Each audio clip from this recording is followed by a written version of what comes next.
भारतीय संस्कृति में यज्ञ, योग एवं आयुर्वेद जैसी अमूल्य विद्याएं हैं, जिसका मूल है वेद। इतिहास की ओर दृष्टि डालें तो भगवान राम, भगवान कृष्ण से लेकर राजा महाराजाओं, ग्रामवासियों व अरण्यवासी ऋषियों की कुटियों तक नित्य व नैमित्तिक यज्ञों का प्रचलन देखने को मिलता है। 10 साल पुराना केस है हार्ट का, और मैंने स्वयं इनको देखा 10 साल पहले, तो एकदम लकड़ी हो गई थी, एक बिल्कुल ऐसी ऐसा हड्डी दिखाई देती थी।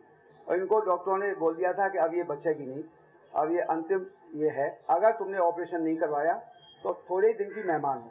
अब उनके स्वयं मुँह से सुनेंगे कैसा लगा यज्ञ में आने के बाद। मुझे अटैक आया था, ये मुझे बाद में मालूम पड़ा। मेरे को चक्कर आया, मैं गिर गई, तो मुझे भक्ति वेदांता हॉस्पिटल में, पहले साईं कृपा में नीचे में एडमिट किया। वहाँ से बोला कि सीरियस केस है। उसने 5-6 घंटा ट्राई किया, लेकिन उसके बाद मुझे भक्ति वेदांता में भेजा। तो 3 दिन के बाद मुझे होश आया। डॉक्टर लोगों ने टोटल घर वालों को जवाब दे दिया, बोला भी ऊपर वाले के हाथ में। लेकिन भगवान की कुदरत है कि मैं आज भी जिंदा हूँ डॉक्टर साहब की वजह से। मैंने बोला कि मुझे ऑपरेशन कराना नहीं है। वो टाइम पे हमारी हस्ती भी नहीं थी इतनी, लेकिन फिर सब लोगों ने बोला कि कैसे चलेगी। मैंने बोला अभी भगवान के ऊपर मैं छोड़ देगी। 1 हफ्ते के बाद हमारे नेबर है ना, उसने बोला एक काम करो ना, तो इधर हवन में जाया करो। फिर मैंने ना थोड़ा थोड़ा हंसते, पहले रिक्शा में आती थी, ऐसा कर करके बैठना सीख गई। फिर वहीं पे मैंने ये किया, करीबन 1 महीना गया, 2 महीना गया, मेरे में रिकवर आने लगा। करीबन मेरे को 2 साल के बाद वापस में मेरे को बोला कि आप एक बार चेकअप तो कराओ ना, देवेंद्र सिंह ने बोला। मैंने बोला ठीक है, मैं करा देती हूँ। लेकिन मुझे भगवान की दया से कुछ भी नहीं निकला। और वो डॉक्टर हैरान हो गए कि क्या बात है, आप जो 15 दिन जीने वाली औरत आज इतने सालों से आज मैं आप सबके सामने हूँ। एक लड़का है, मैं इसका भी इंटरव्यू करवा दूँ, ये साक्षात है। ये जब चलता था, तिवारी बहन जी ने भी इन्होंने देखा, वो ऐसे चलता था ये। तो ये जो है गिर जाता था बेचारे को, सीधा साधा, और बोलता भी, स्पीच साफ नहीं आती थी बिल्कुल। तो इसको मैंने एक दिन बोला तू यहाँ पे आया कर बेटा, यहाँ हवन में बैठा कर। उस दिन से ये हवन में आने लगा। हवन आवाज ऐसे ऐसे बोलता था धीरे। तो मैंने कहा तू इसमें बैठा कर, रोजाना आने लगा कंटिन्यूअस। उसका परिणाम क्या हुआ, स्पीच भी थोड़ी आने लगी। और आज मंत्र सुनाएंगे आपको, चलो खड़े हो जाओ, तुम्हारे सामने ये बोल के सुनाएगा। ओम भूर्भुवः स्वः तत्सवितुर्वरेण्यं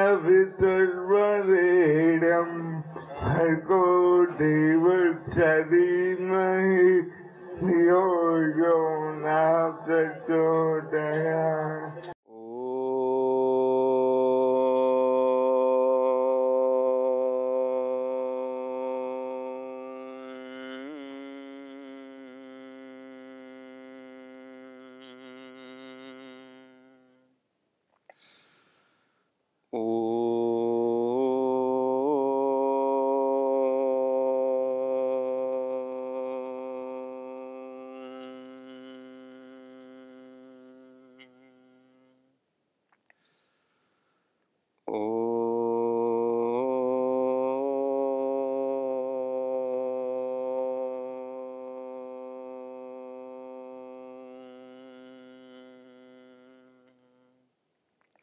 ओम विश्वानि देव सवितर्दुरितानि परासुव यद्भद्रं तन्न आसुव।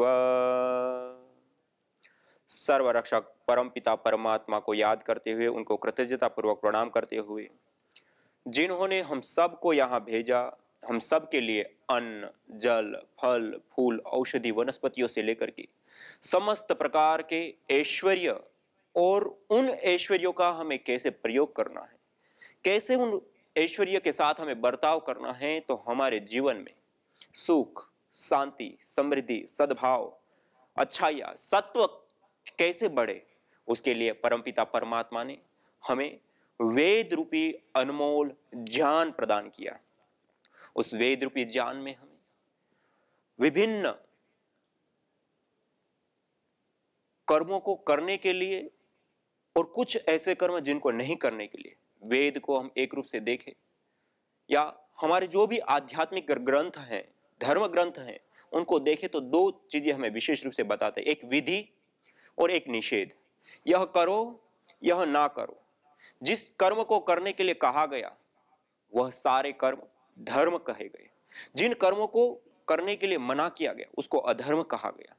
जिस कर्म को करने से दूसरों को लाभ मिलता है, दूसरों का हित होता है, या सुख जिससे बढ़ता है, शांति जिससे बढ़ती है, शुभ कर्माशय शुभ संस्कार जिससे बढ़ता है, उस कर्म को शुभ कर्म कहा, जिसको हम पुण्य कर्म कहते हैं, जिसको धर्म हम कहते हैं। और इससे विपरीत अधर्म। हम जिस जीवन को जी रहे हैं उसमें कई सारे कर्म हैं जिसको हम कर सकते हैं, उसमें शुभ भी है अशुभ भी है। उसमें अशुभ का तो निषेध है ही है, लेकिन जो शुभ है और जो करने योग्य है, जो हमें करने चाहिए या करने होते हैं, उन कर्मों में भी जो श्रेष्ठतम कर्म के रूप में देखा गया या बताया गया वह कर्म है यज्ञ। इसलिए अलग अलग शास्त्रों में यज्ञो वै श्रेष्ठतमम कर्म, यज्ञो ही श्रेष्ठतमम कर्म, इस प्रकार से अलग अलग जगहों पे अलग अलग रूपों में बताया। यह कर्म श्रेष्ठतम क्यों है? जैसे हम सामान्य रूप से देखें तो एक कर्म ऐसा है जिसको हम करते हैं तो हमें व्यक्तिगत लाभ है, बाकी किसी को लाभ हो या ना हो अलग बात, एक कोटि का कर्म। दूसरा ऐसा कर्म है जिसको करने पर मुझे तो लाभ है लेकिन मेरे साथ रहने वाले लोगों को भी लाभ मिलता है, यह दूसरा कर्म है, उससे पहले की अपेक्षा श्रेष्ठ कहा जाएगा। लेकिन एक ऐसा कर्म है जिसको करने से मुझे भी लाभ है, मेरे आसपास में रहने वाले लोगों के लिए भी लाभ है, लेकिन उससे इतर जो दूर रहने वाले लोग हैं, या कीट पतंग पशु पक्षी पेड़ पौधे पर्यावरण से लेकर के संपूर्ण चराचर जड़ चेतन को सबको लाभ जिससे होता है, तो उसको उससे भी हम श्रेष्ठ कर्म कहेंगे। और ऐसा ही कर्म है यह यज्ञ, यह हवन, यह अग्निहोत्र, जिसको करने से हमारा व्यक्तिगत हित सधता है, हमारा पारिवारिक हित पूर्ण होता है, हमारा सामाजिक हित पूर्ण होता है, हमारे इस प्रकृति के प्रति जो उत्तरदायित्व है, यह प्रकृति के प्रति जो हमारा कर्तव्य है वह भी सिद्ध होता है। उतना ही नहीं, उसके साथ साथ और भी बहुत सारे एक साथ लाभ हमें प्राप्त होते हैं इस यज्ञ के माध्यम से। इसलिए वेदों में कहा सूचि जीवो अग्नि सहस्रारंभ, पवित्र ज्वाला वाली यज्ञाग्नि हमें हजारों हजारों लाभ प्रदान करने वाली होती। तो ऐसे ही इस यज्ञ की महिमा को आज विशेष रूप से नवरात्र का आज प्रथम दिन है, और इस नवरात्र के 9 दिन हम आप सभी साधक योगी याजिक भाई बहनों के साथ मिलकर के इस नवरात्र के 9 दिन हम इस यज्ञ का अनुष्ठान करेंगे। देवीय शक्तियों की, ईश्वरीय शक्तियों की, ईश्वर आराधना का यह श्रेष्ठतम जो कर्म है, उस कर्म के माध्यम से हम ईश्वर की आराधना करेंगे इस 9 दिन के लिए। इतना ही नहीं, इसके साथ साथ परमपिता परमात्मा के द्वारा, ईश्वर के द्वारा, प्रभु के द्वारा जो हमें श्रेष्ठतम विद्या के रूप में यह यज्ञ मिला है, वेद रूपी वाणी के माध्यम से, उस वेद रूपी वाणी के माध्यम से जो हमें यह श्रेष्ठतम कर्म मिला है उसको हम आत्मसात करेंगे, उसके बारे में जानेंगे और कैसे हम उसको अपने जीवन में उतार सकते हैं या अपना सकते हैं। और उसको उतारने से या अपनाने से हमारे जीवन में, हमारे समाज में, हमारे राष्ट्र में, हमारी प्रकृति पर्यावरण से लेकर के हमारे आध्यात्मिक जीवन में सब जगह पे क्या परिवर्तन आता है और किस प्रकार से हमें लाभ मिल सकते हैं, आदि आदि कई विषयों के ऊपर हम विशेष रूप से जानने का प्रयास करेंगे। आज मैं आप सभी योगी, साधक, याजिक भाई बहनों को मैं प्रणाम करता हूं कि आज हमारे साथ करीब 500 से करीब भाई बहन जुड़े हुए हैं और सभी लोग अपने घर घर में यज्ञ कर रहे हैं। यह हम सब लोगों के लिए एक बहुत बड़े गौरव की बात है। और इतना ही नहीं, कोई एक स्थान पे, अपितु पूरे भारत के अलग अलग राज्यों से भी लोग जुड़े हुए, और यहां तक कि भारत से बाहर विदेश से 5 अलग अलग देशों से भी लोग हमारे साथ जुड़े हुए हैं। और हम सब मिलकर के यह जो देवीय विद्या, श्रेष्ठतम विद्या यज्ञ विद्या है, उसके बारे में जानेंगे, स्वयं करेंगे और उसके अनंत लाभों को हम प्राप्त करेंगे। तो आप सभी योगिक साधक भाई बहनों को भी मैं प्रणाम करता हूं। और उसके साथ साथ विशेष करके आज हम सब लोग जिसके कारण से इस मंच के ऊपर एकत्रित हुए हैं, जिसके एक विचार, एक संकल्प, एक समाज सेवा की भावना, एक ईश्वरीय ज्ञान विज्ञान वेद को घर घर पहुंचाने की या जन जन तक पहुंचाने की, या जन सामान्य के जो रोग दोष दुख पीड़ाएं हैं उसको दूर करने की जो इच्छा रखने वाले जो हमारे योगी साधक भाई बहन, आदरणीय भाई सुरेश जी, आदरणीय भाई नरसिंह भाई जी, आदरणीय बहन नेहा जी से लेकर के आदरणीय भाई श्रवण भाई जी, आदरणीय बहन निर्मला बहन जी, और भी बहुत सारे योगी साधक भाई बहनों ने अथक पुरुषार्थ किया। और आज हम सब लोगों को इस नवरात्र के 9 दिन के इस विशेष अनुष्ठान के लिए यहां हम लोगों को जोड़ा। इसके लिए भी हम सब लोग मिलकर के अपनी हृदय की गहराइयों से उन सभी योगी साधक भाई बहनों को हम कृतज्ञता प्रकट करते हुए, उनके प्रति धन्यवाद प्रकट करते हुए, हम उनको आदर सत्कार देते हुए, याद करते हुए आज के इस सत्र की हम शुरुआत करते हैं। आज मेरे सामने आप देख रहे हैं बहुत सारा सामान रखा हुआ है, और आप सब लोगों को भी निर्देश दिया था कि आप सब लोग भी अपने अपने घर में सारा सामान लेकर के साथ में बैठें और हम यज्ञ करेंगे। पहले दिन हम कुछ यज्ञ से संबंधित क्रिया विधि से संबंधित ज्ञान विज्ञान आपको बताएंगे, और उसके बाद धीरे धीरे हम आगे बढ़ेंगे और यज्ञ के बारे में विशेष ज्ञान को हम प्राप्त करेंगे।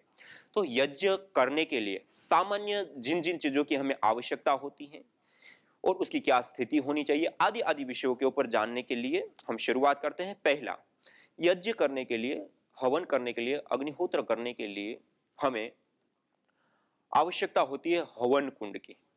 ये आपके सामने मैंने रखा हुआ है, यह हवन कुंड। ये नीचे से सिकड़ा हुआ और ऊपर से चौड़ा, सामान्य रूप से 1/4 इसका तल होता है। जितना इसका मुख होता है 1 फीट बाई 1 फीट है, तो उसके गहराई 1/4 हो जाती है। इसी प्रकार से और छोटा हवन कुंड है तो उसमें थोड़ा आगे पीछे भी चल सकता है। यह अलग अलग धातुओं का हम बना सकते हैं, मिट्टी का बना सकते हैं, भूमि पे भी बना सकते हैं। इससे अतिरिक्त लोहा, तांबा से लेकर के अलग अलग जो भी हमें धातु प्राप्त होती है उनका बना सकते हैं। लेकिन यह जो तांबे से बनाया हुआ जो पात्र होता है वो विशेष करके लाभकारी होता है, क्योंकि ताम्र पत्र के ऊपर किसी भी प्रकार का बैक्टीरिया आदि विशेष रूप से जीवित नहीं रहते हैं। तो वैसे हम हवन कुंड प्रतिदिन जो लोग यज्ञ करते हैं सामान्य रूप से हम देखें तो प्रतिदिन वो नहीं धोते। तो यदि हम इस तांबे का हवन कुंड प्रयोग करते हैं और यदि प्रतिदिन नहीं भी धोते हैं तब भी यह हमें धोए जैसा शुद्ध रूप में हमें देखने को मिलता है। क्यों? क्योंकि इसके ऊपर कोई बैक्टीरिया आदि रहते नहीं है जीवित। इसलिए हम प्राचीन काल में भी देख सकते हैं, जैसे प्राचीन काल में दरवाजों की कुंडी आदि से लेकर के ऐसी चीजें जहां बार बार और ज्यादा लोगों का छूने का होता है वह ताम्र की बनाई जाती। क्यों? क्योंकि उसके ऊपर हमारे हाथ में बैक्टीरिया होते हैं, हमने एक जगह पे छुआ वहां पे भी चिपक गया, तो वो तांबे की जब कुंडी आदि होती है तो उसको हम छूते हैं तो उसमें जो बैक्टीरिया चिपका वो थोड़ी देर में नष्ट हो जाएगा और वो शुद्ध हो जाएगा। तो ये विशेष एक विज्ञान के आधार पर हमारी शिल्पकला आदि में विशेष रूप से उसका प्रयोग किया जाता है। तो ये ताम्र धातु का हम प्रयोग विशेष रूप से कर सकते हैं। बाकी इससे अतिरिक्त हम कोई भी धातु का हवन कुंड ले सकते हैं, ऐसा नहीं कि ताम्र धातु ही हो, लोहा है या अन्य जो टीन आदि अलग अलग धातुएं होती हैं या मिट्टी का है उसका भी हम प्रयोग कर सकते हैं।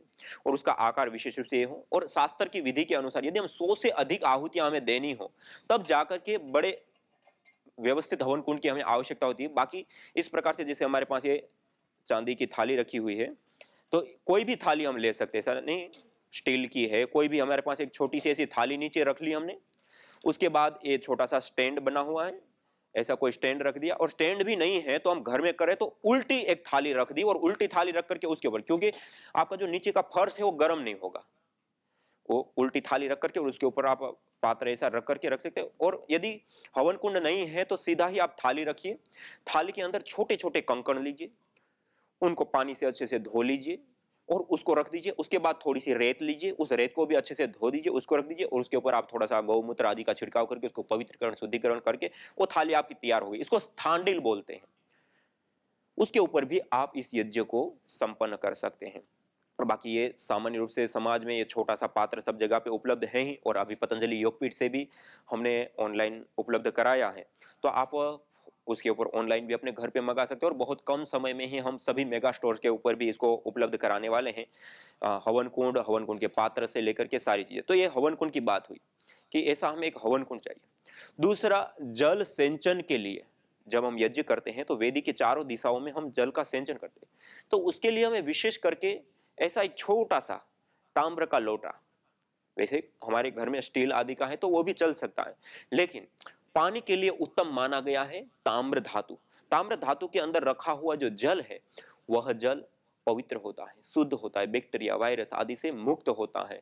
अर्थात हम ऐसा छोटा सा एक ताम्र का लोटा ले ले, यदि हम प्रतिदिन यज्ञ करें तो बहुत ही अच्छा होता है। ये चारों ओर जल सिंचन आदि क्रियाएं करने के लिए विशेष करके उपयोग में आता है। दूसरा, ये हमारे पास और एक छोटा सा जल पात्र रखा हुआ है। इस जल पात्र के अंदर हमने पानी रखा हुआ है। एक ऐसी छोटी सी ये चम्मच है जो आचमन आदि करने के लिए, हथेली में जल लेने के लिए विशेष करके लाभकारी हो। तो ऐसा कोई भी आप पात्र ले, यदि ताम्र का है तो अच्छा है जल का पात्र, यदि ताम्र का नहीं है तो आप कोई भी अपने घर के अंदर छोटा ग्लास, चम्मच, कटोरी होती है तो उसका भी आप प्रयोग ले सकते हैं। दूसरी एक छोटी सी प्लेट और आप अलग से ले सकते हैं, क्योंकि जब हम आचमन, अंग स्पर्श आदि क्रियाएं करेंगे तो उस क्रियाओं को करने के बाद इस पात्र के अंदर जब हस्त प्रक्षालन करेंगे, हाथ को धोएंगे, तब उस जल को इस पात्र के अंदर हम डालते हैं। तो ये छोटा सा एक पात्र अलग से भी हम रख ले, और ये आचमन के लिए हम एक पात्र। आगे एक ऐसा छोटा सा कोई भी दीपक, दिया जिसको हम कहते हैं, जो हम अग्न्याधान करेंगे उससे पहले जब दीप प्रज्वलन किया जाता है और दीप प्रज्वलन पूर्वक फिर हम अग्न्याधान करते हैं। ये दीपक एक छोटा सा कोई भी आप, क्योंकि घी का जो पात्र होता है वो यदि तांबे का ना हो तो अच्छा, क्योंकि तांबे के अंदर वो तुरंत गर्म भी ज्यादा जल्दी से होता है, और दूसरा घी उसमें ज्यादा देर रहने से उसमें जो विशेष रूप से परिवर्तन आते हैं उसके कारण से वह द्रव्य सही नहीं रहता है। तो घी का जो पात्र हो तो वह या तो हम पीतल का रखें, और विशेष यदि हम रखना चाहें तो कांसे का उत्तम पात्र माना गया है घी के लिए। पानी के लिए उत्तम पात्र माना गया है ताम्र पात्र, तो हम कांसे का पात्र भी घी के लिए ले सकते हैं। तो दीपक भी हम पीतल का या कांसे का तो वैसे आता नहीं, तो हम पीतल का दीपक ले सकते हैं। उसमें छोटी सी एक बाती, ये जो मेरे सामने आप देख पा रहे हैं, इस प्रकार से छोटी सी एक बाती बना करके, और उस बाती को हम दीपक के अंदर इस प्रकार से हम लगा देते हैं, ऐसे बीच में, और फिर रख देते हैं। ये बातें भी आप सबके सामने, ये सभी जगह पे, सभी स्टोर्स के ऊपर भी, पतंजलि स्टोर के ऊपर भी शुद्ध रुई की ये उपलब्ध है। और इस बातें को हम सीधा नहीं लगाते, सीधा लगाते हैं तो फिर गिर जाती है। तो इसके लिए थोड़ा सा इसको ऐसे उल्टा पकड़ करके उसको नीचे से ऐसे थोड़ा खींच लेते हैं, और फिर उसको हथेली पे रख करके थोड़ा ऐसे दबा देते हैं, और उसके बाद आप ऐसे दीपक के मध्य में रख देंगे तो वो सीधी खड़ी रहेगी। अब यह गिरेगी नहीं, तो दीपक बुझेगा नहीं, वरना पिघला हुआ घी होता है तो दीपक बुझ जाता है। तो ऐसे थोड़ा कर ले। दूसरा, एक ऐसा चम्मच, इसको श्रु बोलते हैं, श्रुआ बोलते हैं, जिसके आगे अंगुष्ठ के बराबर गड्ढे वाली एक छोटी चम्मच होती है और लंबी सी डंडी होती है आवश्यकता अनुसार, और इसमें हम घी की विशेष रूप से आहुति देते हैं। और इसको पकड़ने का एक विशेष ढंग होता है, हम ऐसे नहीं पकड़ते इसको। सामान्य रूप से लोग ऐसे पकड़ करके ऐसे करते नहीं, इसको हमें पकड़ना है जैसे हम पेन पकड़ते हैं। पहले पेन जैसे पकड़ते ऐसे हमने पकड़ लिया, ये मैंने पेन जैसे हम लिखते हैं इस तरीके से पकड़ लिया। अब ऐसे पकड़ने के बाद ये प्रथम उंगली को ऐसे सीधा कर दीजिए। जब आप प्रथम उंगली को सीधा करें तो अंगुष्ठ और प्रथम उंगली के मध्य में यहां दब गया, और प्रथम उंगली और अंगुष्ठ के माध्यम से इस प्रकार से पकड़ा गया, ऐसे। अब जब हम ओम का उच्चारण मंत्र से पूर्व करते हैं तब हम घृत को भरेंगे, और जब अंतिम में स्वाहा बोलते हैं तो स्वाहा के साथ हम आहुति देते हैं। ओम के साथ भरना है और स्वाहा के साथ आहुति देनी है। एक शुरू की बात है। एक कोई भी ऐसा छोटा सा पात्र आप घृत के लिए रख सकते हैं, जिसमें तपा हुआ, जैसे मेरे सामने आप देख सकते हैं, गरम घी है, पिघला हुआ घृत है। तो ऐसा गरम घृत, पिघला हुआ घृत होना चाहिए। जमा हुआ घी का हम विशेष रूप से प्रयोग यज्ञ के लिए नहीं करते हैं। तो इस प्रकार से ऐसा कोई भी छोटा सा एक पात्र। दूसरा, एक हमें सामग्री की विशेष आवश्यकता होती है। सामग्री के लिए मेरे सामने प्लेट में आप देख सकते हैं, अलग अलग कई सारी जड़ी बूटियों का सम्मिश्रण करके हमने तैयार की हुई विशेष हवन सामग्री है। इसके अंदर सामान्य रूप से 4 गुण युक्त द्रव्य होने चाहिए। एक मिष्ट अर्थात मीठे गुण युक्त, दूसरा पुष्टिकारक, सुगंधित, रोग निवारक। ये 4 प्रकार के द्रव्य इसमें मुख्यतया प्रयोग किए जाते हैं। जैसे ये बादाम है, ये मखाने हैं या अश्वगंधा है, ये सारी चीजें पुष्टिकारक होती हैं। फिर इसमें चंदन है, जावित्री है, जायफल है, इलायची है, लौंग है आदि कुछ चीजें इसमें सुगंधित भी होती है। इसी प्रकार मिश्री आदि मिष्ट पदार्थ है, इसमें हम 10% प्रयोग करते हैं। और उसके साथ साथ रोग निवारक गिलोय आदि जो द्रव्य है उसका हम सम्मिश्रण करके इसको हम तैयार करते हैं। तो यह विशेष रूप से 4 प्रकार के द्रव्यों से युक्त होते हैं। और ये आपको सभी पतंजलि स्टोर्स के ऊपर भी ये 2 हवन सामग्री के रूप में सभी जगह पर उपलब्ध है। पतंजलि आस्था हवन सामग्री और पतंजलि दिव्य हवन सामग्री, इन दोनों के अंदर विशेष रूप से इन सारे द्रव्यों का हम प्रयोग करते हैं और कई सारी जड़ी बूटियों का प्रयोग करके ये निर्माण की हुई 2 सामग्रियां हैं। और आने वाले क्रम में अभी हम 20-25 प्रकार की अलग अलग सामग्रियों का हम निर्माण कर रहे हैं, जिसमें रोगों के अनुसार अलग अलग रोगों के लिए कौन सी हम सामग्री का प्रयोग करें और किस प्रकार से हम स्वास्थ्य लाभ उठा सकते हैं, तो उसके लिए भी हमने अभी कुछ उपलब्ध करा दिया है। और ये आपकी शिविर जब तक पूरी होगी तब तक हम आप तक भी पहुंचाने में समर्थ हो जाएंगे। तो एक कुछ हवन सामग्री के लिए ये द्रव्य चाहिए। यदि ये हवन सामग्री हमारे पास नहीं है, हम अपने घर पे ही बनाना चाहते हैं, तो हम कैसे बनाएं? तो हमारे शास्त्रों में विशेष करके यह गुग्गुल है आपके सामने प्लेट में। ये एक पेड़ विशेष का निर्यास गोंद होता है। शास्त्रों में क्या, घृत गुलगुलो होमे च सर्वोत्पातादि मर्दनम। घृत और एक गुग्गुल का हवन करने से सभी प्रकार के उत्पात शांत हो जाते हैं। और अथर्ववेद में कहा, न तम यक्ष्मा अरुंधते नैनम सफतो अश्नुते यम भेषजस्य गुलगुलो सुरवीर गंधो अश्नुते। अर्थात जिस व्यक्ति को इस गुग्गुल विशेष की सुगंधि प्राप्त होती है, धुनी प्राप्त होती है, उसको कैसे किसी प्रकार का ताप, संताप, रोग, दुख, कष्ट, बाधा, पीड़ा आदि उनको प्राप्त हो सकते हैं। तो ऐसी ताकत इस गुग्गुल के अंदर होती है। और आयुर्वेद ग्रंथों में भी इस गुग्गुल को त्रिदोष शामक कहा है। इसके वात, पीत और कफ तीनों दोषों को संतुलित करने वाला होता है। और गुणों के दृष्टि से भी यदि देखें तो यह गुग्गुल पुष्टिकारक भी होता है, सुगंधित भी होता है और रोग निवारक भी होता है।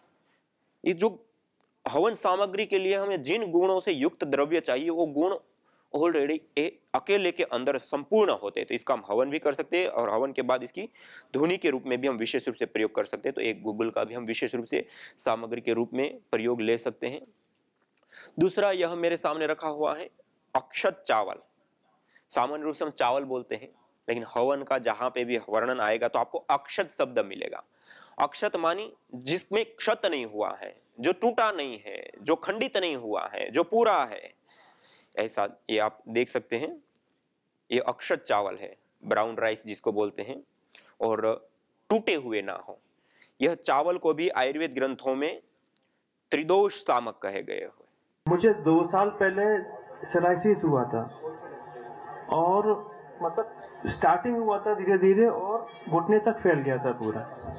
तो डॉक्टर साहब के पास जाता था, ट्रीटमेंट कराया, कुछ फ़ायदा नहीं हुआ। मतलब ईचिंग होना और मतलब फैलते ही आ रहा था वो धीरे धीरे करके। तो हमारे एक परम मित्र हैं शशिकांत वाजपेयी जी, तो उन्होंने बताया डॉक्टर साहब के बारे में कि आप एक काम करो अरुण भाई, आप हवन करते हैं डॉक्टर साहब, आप आके बैठ जाया करो खाली, वो कुछ मेडिसिन वगैरह नहीं देंगे, आप खाली हवन में बैठो, देखो आपको फ़ायदा होगा। तो उनकी बात का विश्वास करके मैंने हवन में आना स्टार्ट किया। सुबह शाम हवन में बैठता था मैं। तो उसके बाद क्या हुआ, मेरी पहले तो जो खुजलियाँ होती थी ना, ईचिंग होती थी ना, वो बंद हुई मेरी। और उसके बाद फिर जो उसमें से सफ़ेद कलर का पानी निकलता था वो बंद हुआ। और 15-20 दिन में, मतलब समझो ना 3 हफ्ते में मेरा वो बिल्कुल मतलब ख़त्म हो गया। वो मुझे पाँव में ब्लॉकेज हुआ था, उसकी वजह से ब्लड सर्कुलेशन नहीं हो रहा था। उसकी 7-8 साल मैंने डॉक्टर के पास ट्रीटमेंट ली पर कोई फ़र्क नहीं पड़ा।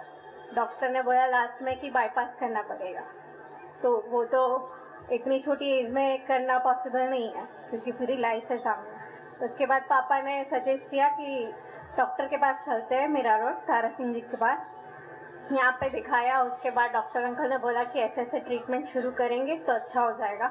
उसके बाद मैंने यहाँ 5-6 महीने ट्रीटमेंट ली, भवन में आके रोज़ बैठना सुबह, और धीरे धीरे अच्छा रिजल्ट आ गया। और अब भी मैं इतना अच्छी तरह चल सकती हूँ, खड़ी रह सकती हूँ, पाँव में ब्लड सर्कुलेशन भी उतना ही अच्छा हो रहा है, ना मुझे चलने में कोई प्रॉब्लम हो रही है, ना ऐसा कुछ पेन होना, सूनापन होना, क्योंकि ब्लड सर्कुलेशन ज़रा भी नहीं होता था, उसकी वजह से पाँव में सूनापन आ जाता था कि मुझे लगता था तो भी पता नहीं चलता था कि मुझे वहाँ पे लग रहा है कुछ, ज़रा भी वहाँ पे खून नहीं पहुँच रहा था। फिर यहाँ पे आके ट्रीटमेंट लिया, उसके बाद थोड़ा मुझे वहाँ पे फील होने लगा कि हाँ मुझे पाँव में भी थोड़ा सा लग रहा है, तो मुझे पता चल रहा है कि खून पहुँच रहा है वहाँ पे। यज्ञ में रोज बैठती थी आके सुबह। यज्ञ भारतीय संस्कृति का मूल है। तो आइए हम संकल्प लें, संसार के श्रेष्ठतम कर्म यज्ञ को अपनाएं, पिंड और ब्रह्मांड में संतुलन कायम करने वाले यज्ञ को अपने जीवन का अभिन्न अंग बनाएं एवं प्रकृति मां के प्रति अपने ऋणों को अदा करें। विश्व स्वास्थ्य का एक नारा, यज्ञ से होगा जग उजियारा। भारतीय संस्कृति की अमूल्य विरासत यज्ञ की महिमा को जानने हेतु वैदिक चैनल पर प्रतिदिन प्रातः एवं सायं 11:30 बजे यज्ञ महिमा कार्यक्रम से जुड़े। विशेष जानकारी हेतु संपर्क करें मोबाइल 9068565306